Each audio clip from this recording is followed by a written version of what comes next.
You ever witness a moment so wrong, so razor-sharp in its injustice, that the silence around it feels louder than any scream? That was Yuma, where 5 drunk bikers circled a young black Marine at a dusty gas station and mistook his calm for weakness. They didn't know he'd trained for moments just like that, when outnumbered, underestimated, and cornered in broad daylight. They didn't know his silence wasn't fear. It was discipline holding back a storm. This isn't a story about a fight. It's about the kind of strength that waits, watches, and chooses the exact second to strike back. It's about what people do when evil shows up wearing beer-stained denim and dares the world to look away. And what happens when one man does. But first, leave a comment below to let us know where you are watching from, and if you like fascinating stories like this, don't forget to hit that subscribe button, because tomorrow we have another incredible story, and there are many surprises waiting for you in the next parts. That day, the Arizona sun wasn't shining, it was interrogating. It poured down like judgment, burning through layers of clothing, skin, and pretense. I was halfway home from drill, running on caffeine, half a protein bar, and the last fumes in my tank, when I saw the faded Shell sign leaning sideways like it had given up trying to stand straight. The kind of gas station where the windows were tinted yellow by time and the open sign buzzed like it was doing you a favor. I rolled up to pump number 2 in my beat-up 2010 Accord, cut the engine, and stepped into heat thick enough to taste. Still in my Marine training gear, black compression tee, khaki shorts, cap turned backwards, I swiped my card, started filling up, and leaned back against the door. Not much around but desert, truck noise, and that buzzing neon. Nothing to worry about. Yet, inside, the store was exactly what you'd expect. Woman behind the counter in her 50s, scrolling her phone like she was allergic to customers. A kid by the fridge with earbuds in, zoned out, hugging a Gatorade. Nobody looked at me, nobody said hello. I didn't take it personal. I've been in rooms colder than that with people who smiled while handing you the knife. I grabbed my water, trail mix, protein bar, paid in cash, said afternoon, and got a grunt in return. No eye contact, no thanks, just a human vending machine doing time. It didn't bother me. That kind of indifference is quieter than hate, but sometimes it cuts deeper. Still, I stayed calm. Staying calm is a habit when you've spent years being mistaken for trouble just because you walked in. I was halfway through my water when I heard it, that low, guttural rumble of motorcycle engines rolling in like a bad decision, 5 of them. Pipes growling, denim faded, boots hitting pavement like they were pounding a message into the ground. They didn't park. They took over. Diagonal across the pumps, engines still running like they were too proud to cut them. One of them, tall, red beard, mirrored sunglasses, looked at me too long, nudged his buddy. They laughed. The kind of laugh that's sharp around the edges. They headed into the store like they owned it, one of them kicking the door open hard enough to make the clerk flinch. She didn't say a word, didn't even lift her eyes. The kid with the earbuds? Gone. Just gone. I stayed leaning on the car, water bottle in hand, letting the heat do its thing. When they came back out, they were louder. Each had a tall boy in hand, one already cracked open before he cleared the threshold. Redbeard looked at me again, this time with something behind it. "You lost or what?" he called. I didn't answer, just looked out toward the highway like I was calculating distance. I said, "You lost?" he repeated, stepping off the curb now, casual but coiled. I kept my voice even, just filling up. On my way back to school. That made one of the others laugh. Short, stocky guy with teeth like broken piano keys. School, huh? What kind of school lets in people like you? And there it was. Not clever, not even creative, just mean. I took another sip. That silence, it wasn't fear. It was control. Because I've seen Marines ruin careers with one swing. I wasn't about to join them, but the problem with some men is they think a quiet man's empty. They don't realize he's just full of patience. Until he isn't. Redbeard took another step forward, now standing square in front of me, chest puffed like a rooster that didn't know it was standing on railroad tracks. "What kind of school lets in people like you?" he asked again. But the question wasn't a question. It was a dare dressed up like curiosity. A trap disguised as small talk. That kind of line isn't about getting an answer. It's about drawing a boundary you're supposed to apologize for crossing. I didn't bite. I didn't blink, just took another sip of water and kept my eyes calm. That's what bothered him. My stillness, my refusal to play the part he'd already cast me in. Silence, to men like him, doesn't read as discipline, it reads as surrender. And the moment you let them believe that, they think they've won. He looked back at his crew like he was checking to make sure they were watching, like his ego needed an audience to justify the next move. The slap came quick, not hard, not angry, mocking. He reached out, slow and theatrical, and smacked the cap clean off my head. It fluttered down to the pavement like a piece of paper losing an argument with gravity. But to me, it didn't hit like cotton and thread. It landed like history. All quiet until somebody steps on it. I looked down at it, still not moving. I could feel 5 pairs of eyes watching, waiting for my reaction, and from the edge of the lot, the couple in the pickup truck just sat there. Windows up, pretending not to see, but seeing everything. The clerk inside had a phone in her hand now, but she wasn't talking, just holding it, like maybe the weight of it would somehow make her useful.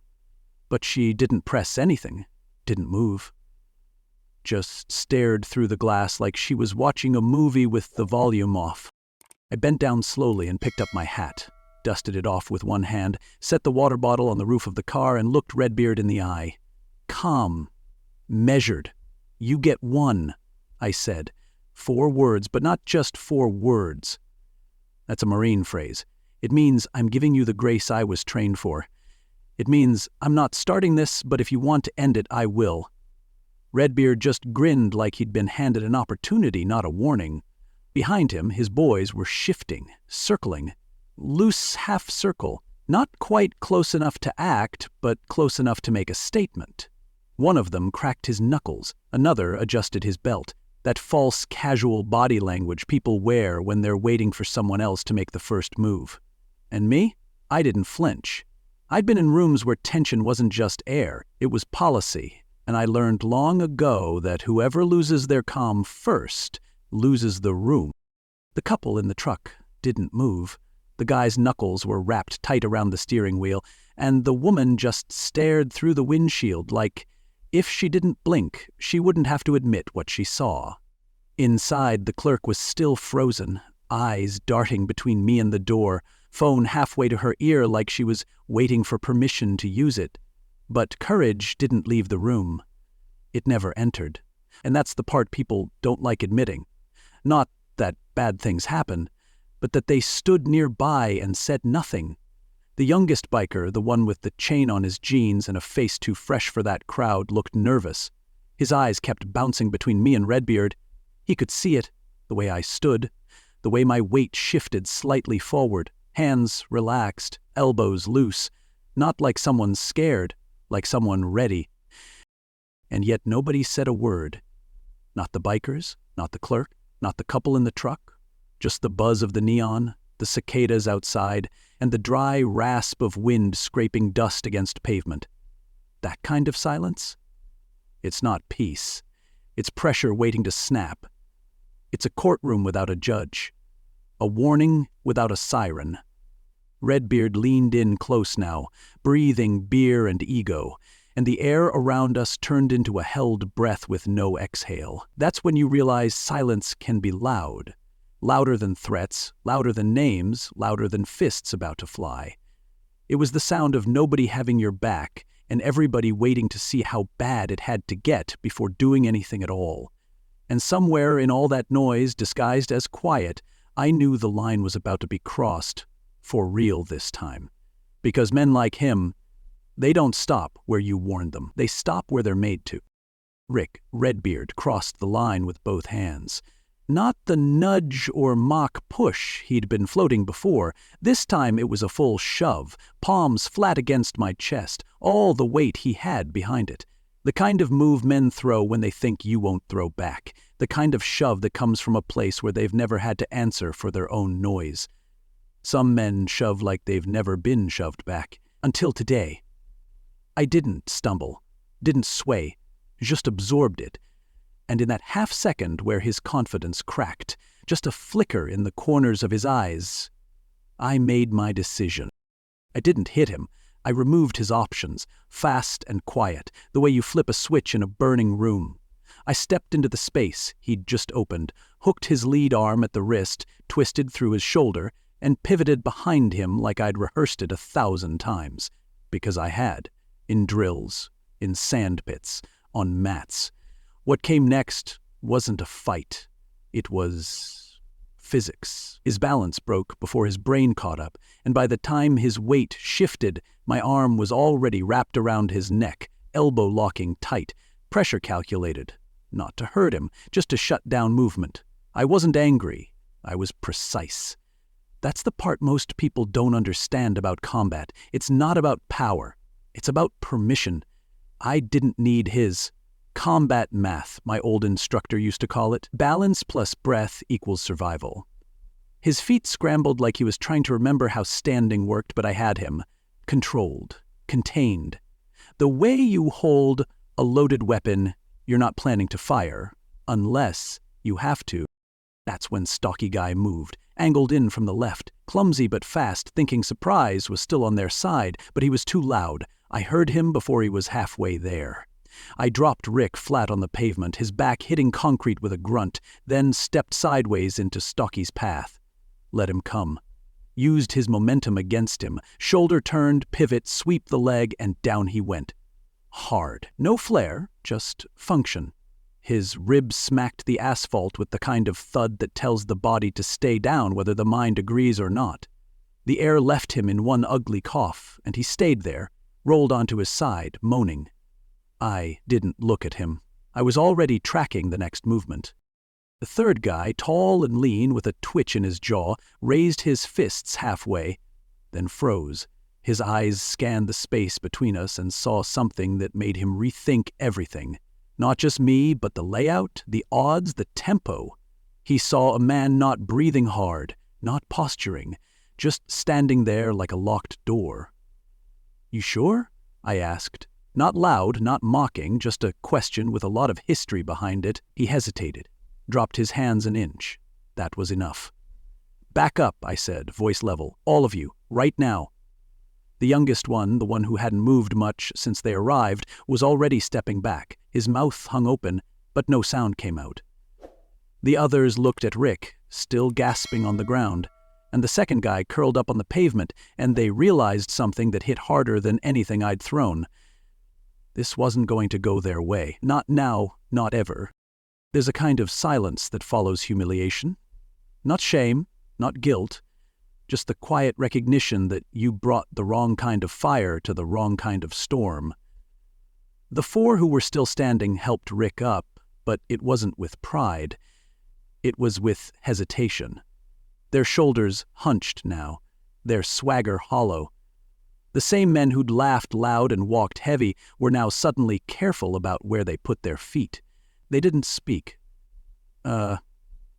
Didn't argue. Just shuffled toward their bikes like the heat had finally caught up to them. Rick leaned on the shoulder of the youngest guy, the one he'd mocked earlier for being too soft. Funny how hierarchy collapses when your back hits concrete.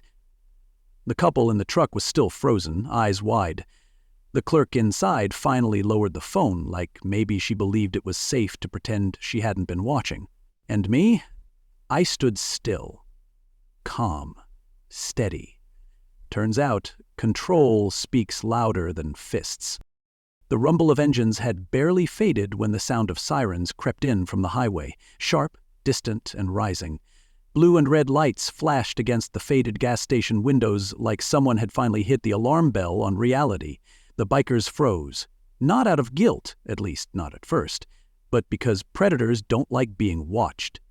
Rick, still red-faced and winded, tried to straighten up as the sheriff's SUV rolled in slow and stopped by the pumps. The dust hadn't even settled before he found his voice again.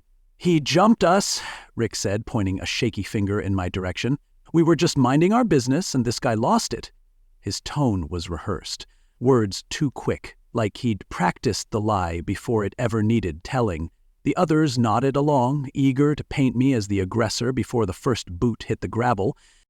The deputy stepped out of the vehicle with a posture that didn't need volume. Lean, late 50s, tan uniform faded from more sun than wash cycles, and a walk that said his knees knew every year he'd served. He rested one hand near his holster. Not threatening, just ready, and scanned the scene like he was reading a slow-burning fuse. His eyes landed on me first, then drifted to Rick, to the guy on the ground clutching his ribs, to the youngest one shifting his weight like he wished he could teleport. The deputy didn't bark. He didn't demand. He just let the silence sit for a breath too long before saying, "Everybody stay right where you are." The clerk stepped out of the store then, voice small but certain. I called. "I wasn't sure if I should, but—" The deputy raised a hand gently. "Good thing you did. Stay back, ma'am." Rick tried again, louder this time. "He ambushed us. Came out of nowhere." The deputy didn't respond, just looked at me again, longer this time. Then, without raising his voice, he asked, "You injured?" I shook my head. "Defending myself," I said, voice calm, same volume I'd used since the start. The clerk spoke up again. "I've got cameras, outside and inside. They saw everything. He didn't start it. Didn't even raise his voice until they touched him." That was the first crack in the lie. The second came when the man from the pickup finally stepped out, sheepish and pale. "We saw it too," he said, eyes low. He stayed calm. "Those guys were pushing him, calling him things I wouldn't repeat. He warned them, twice." The deputy turned to Rick, jaw tight. "5 of you were minding your business, and 2 of you ended up on the ground." The air shifted, I could feel it, like gravity tilting in the other direction for the first time all afternoon. That's when the deputy looked at me again, more directly. "What's your name?" "Elijah McCall," I answered. He paused, tilted his head just slightly. "You the same McCall who served with Anthony Vasquez out in Okinawa?" I blinked. "Yeah, I was in his unit." For the first time, the deputy smiled, just a twitch in the corner of his mouth. "That's my cousin," he said. "Told me stories about you. Said you made him look lazy." I let a little grin break through. "He exaggerates." The deputy nodded, then turned serious again. "You did good. Stayed in control. That ain't easy." Rick muttered something under his breath, but the deputy cut him a look that froze the words mid-air. "I ought to take all of you in for public intoxication, harassment, maybe even assault," he said, eyes hard. "You got lucky. You picked the wrong one." The silence that followed wasn't the kind you get when people run out of things to say. It was the kind you get when everyone knows exactly what just happened and no one wants to look at it too long. The bikers didn't protest. They helped Rick to his feet like a group of kids getting caught sneaking out. The deputy waved them off. "Get on your bikes and leave. If I see you again today, I won't be this generous." They shuffled away, dragging the weight of their own failure behind them. Engines sputtered back to life, but none of them revved this time. They rode off, slow, quiet. The loudest thing they left behind was the truth, and for once, the truth had backup. I sat back in the driver's seat and shut the door behind me, but the weight didn't lift. The dust might have settled in the lot, the bikers long gone and the flashing lights tucked back into silence, but the air inside my chest was still heavy. I leaned my head against the headrest and let the engine idle. My heart wasn't racing, but it wasn't calm either. Not yet. I wasn't shaken by the fight. I'd trained for worse, seen uglier moments under less forgiving skies. What stuck was the stillness afterward. The kind that doesn't offer peace, only space to feel what you didn't have time to during the chaos. I watched the clerk disappear back into the store, the couple in the truck pulling out of the lot like the road ahead could erase the quiet behind them. I just breathed, slow and deep, trying to fold the adrenaline back into myself. The silence outside was still, but inside me, it hummed. It wasn't the words they threw at me, not the names or the questions dipped in poison. I'd been called worse. It wasn't even the push, the slap, or the heat in Rick's voice when he called me boy like it tasted good. What stayed with me, what pressed deepest, was who didn't speak. The clerk, the couple, the earbuds kid who vanished before it got real. I wasn't expecting a rescue. I didn't need backup, but when the wrong thing is happening 3 feet from decent people and they stay frozen, you start to wonder what they're waiting for. A uniform? A body on the ground? A headline? 1,000 pounds of silence crushed more than any punch could have? You learn to survive people who hate you. What's harder is living with the ones who watch it happen and choose comfort over conscience, and still call themselves good. I hit the highway again, rolled the window down, let the dry wind claw its way across my skin. I wasn't angry, just awake.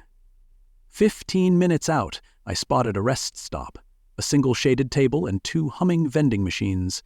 Pulled in, killed the engine. The desert was quieter here, like even the air didn't want to be overheard. I stepped out, stretched, and walked to the table. Sat down, elbows on my knees, hands still. Overhead, a hawk circled, slow and easy, its wings wide and steady against the sky. Freedom above, stillness below. The kind of scene you could mistake for peace if you weren't carrying something heavy. I pulled out my phone, answered a text from my mom asking if I'd be home for Labor Day, sent a dumb emoji back to a group chat from my unit full of means and sarcasm. Then I put the phone away and just sat there, listening to the nothing. No one else around, no gas station lights, just me and the wait. You don't always know when a moment's going to stick to your ribs. Some slide off the day like water. Others stay. This one, I knew it would stay, but I wasn't sure yet what to do with it. I don't talk much about stuff like this, not even in the core.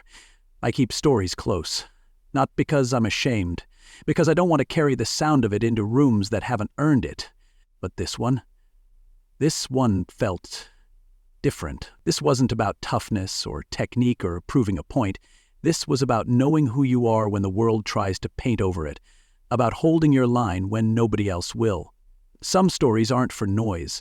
They're for memory, for the kid who'll ask one day what strength looks like when nobody's watching, for the person who's tired of choosing silence and finally decides not to. I sat there until the sun dipped behind the mountain, and the shadow across the lot looked like something I could step into instead of carry.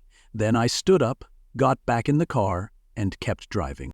By the time I pulled into the campus lot, the sun had already dipped behind the mountains and the sky had started trading in its fire for deep blue stillness. Kids were scattered across the sidewalks, laughing, carrying backpacks, passing around Bluetooth speakers blasting half-finished songs and weekend plans. Someone was grilling somewhere, maybe just the smell of a life untouched. The university pulsed with its usual rhythm, light and careless, and for a moment I sat in the car watching it all, the hum of the highway still ghosting in my ears.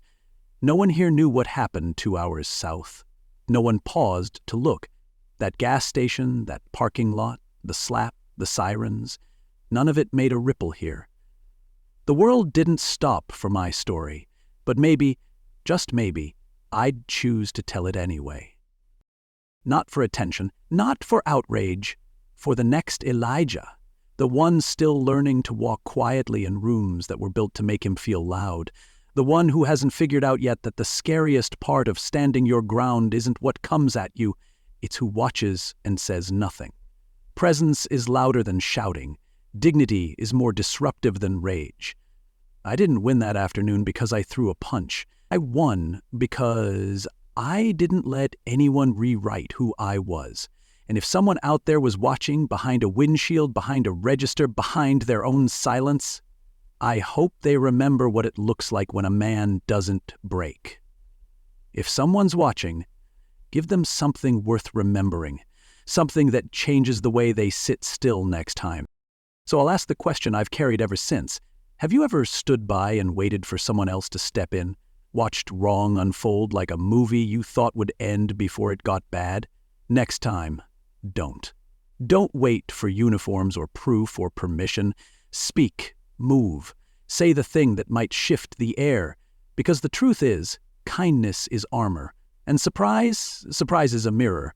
When the world expects you to flinch, standing tall becomes a language. When it expects noise, calm becomes defiance. And when it expects nothing but silence or submission or retreat, you give it clarity instead. I stepped out of the car, grabbed my duffel from the back seat, and started walking. Past the kids on skateboards, past the guy with a guitar case and the girl on her phone pacing about homework. Life kept spinning. Like gravity didn't care about gas stations or bikers or bruises that don't leave marks. That's the hardest part. How something heavy can happen to you and the world just keeps laughing. But that doesn't mean you stay quiet. You don't win by yelling. You win by standing up and not backing down. Not to provoke, not to punish, just to show the line still exists, that there are men who hold it. And maybe that's the whole point. Maybe we don't get to choose when we get tested, but we do get to choose what we teach in those moments. And if this story finds the right ears, if it makes someone pause before turning away, if it gives someone else the clarity I carried into that lot, then it mattered. There's strength in silence, but there's power in choosing when to break it. Leave a comment below to let us know where you are watching from, and if you like fascinating stories like this, don't forget to hit that subscribe button because tomorrow we have another incredible story and there are many surprises waiting for you in the next parts.